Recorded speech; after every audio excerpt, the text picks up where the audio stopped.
മത്തി അതിലെ അടവ് വാട ഇങ്ങോട്ട് പോരെ ഏയ് കാക്കോ മറ്റേ പോലീസുകാരൻ വരുന്നുണ്ട്. അയാൾ സ്ഥിരമായിട്ട് ഇവിടെ വന്ന് വില വെക്കും, എന്നിട്ട് അപ്പുറത്തെ കടയിൽ പോയിട്ട് വാങ്ങുകയും ചെയ്യും. നാളെ കാണിച്ചു കൊടുക്കാം.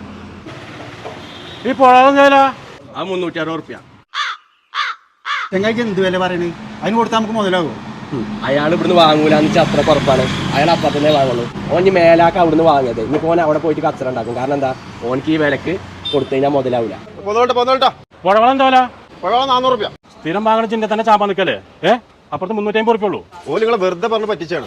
ഓല് ഇന്നെ ചവിട്ടി താത്താൻ വേണ്ടി പറയണം. നിങ്ങൾ ആ റേറ്റിനെ കടയിൽ നിന്ന് മീൻ വാങ്ങി തന്നാൽ ഞാൻ എൻ്റെ പണിയൊന്നും നിർത്തും. ഇത് കൂടുതൽ ഡയലോഗൊന്നും അടിച്ചല്ല. ആ റേറ്റിനാണ് ഞാൻ വാങ്ങി കാണിച്ചു തരാം.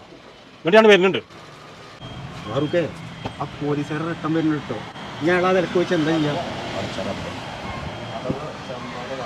ഹലോ, ആ പുഴവള നിങ്ങൾക്ക് പുഴവാള വേണ്ട? ഇവിടെ ആകെ 3 ഉള്ളൂ. മുഴുവൻ വേണോ? ആ എന്നാ പറയണ്ടേ. ഇതാ ഇത് വെട്ടിക്ക, നമ്മളെ സ്ഥിരം കസ്റ്റമർ.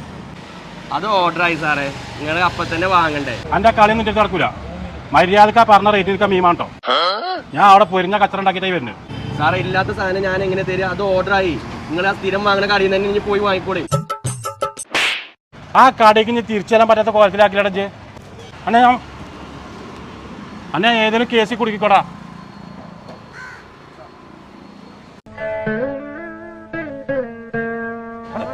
മൂന്നൊക്കെ നന്നാക്കണം. നീ ഇല്ലാതെ ഇപ്പൊ എങ്ങനെ ഞാൻ പെരേക്ക് പോവാ?